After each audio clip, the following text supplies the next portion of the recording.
بسم اللہ الرحمن الرحیم۔ ناظرین، اس چینل کو سبسکرائب کیجیے۔ بیوی کو چاہیے کہ وہ خاوند کی ضرورت پوری کرنے میں اپنی تکلیف کی پرواہ نہ کرے۔ رسول اللہ صلی اللہ علیہ وسلم کی ایک حدیث کا مفہوم ہے کہ اگر عورت سواری پر سوار ہے اور اس کا خاوند نے ضرورت کے لیے پکارا تو بیوی سواری سے نیچے اترے اور خاوند کی ضرورت پوری کرنے کے بعد سواری پر سوار ہو۔ اس سے معلوم ہوا کہ رسول اللہ صلی اللہ علیہ وسلم نے بیویوں کو اس بات کا حکم دیا ہے کہ وہ خاوند کی ضرورت پوری کرنے میں ٹھال مٹول نہ کریں اور اپنی چھوٹی موٹی تکلیف کا بھی خیال نہ کریں، بلکہ یہ اجر کا کام ہے اور بیوی کی ذمہ داری ہے۔ اللہ تعالیٰ کی طرف سے بڑا اجر ملتا ہے۔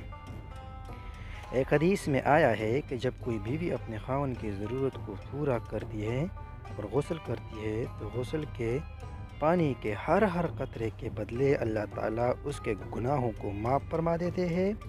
تو ذرا سوچئے کہ کتنے ہی گناہ اللہ تعالیٰ نے اس ذریعے سے عورت کے معاف فرما دیے۔ رسول اللہ صلی اللہ علیہ وآلہ وسلم نے عورتوں نے یہ بھی فرمایا کہ قرب قیامت کے علامات میں سے یہ علامت ہے کہ عورتیں صحت مند ہونے کے باوجود اپنے خاوند کی ضرورت پوری کرنے پر ٹال مٹول سے کام لیں گی۔ آج یہ شکایتیں اکثر ملتی ہے اور واقعی یہ قرب قیامت کی علامت ہے کہ عورت صحت مند بھی ہوتی ہے، وقت بھی ہوتا ہے، مگر خواہ مخواہ ٹال مٹول اس لیے کرتی ہے کہ خاوند کو اپنی اہمیت جتلا سکے۔ حالانکہ دوسری طرف مرد گناہ کا راستہ ڈھونڈ رہا ہوتا ہے جس کو حلال کھانے کو نہیں ملے گا، ظاہر ہے وہ حرام کی طرف للچائی نظروں سے دیکھے گا۔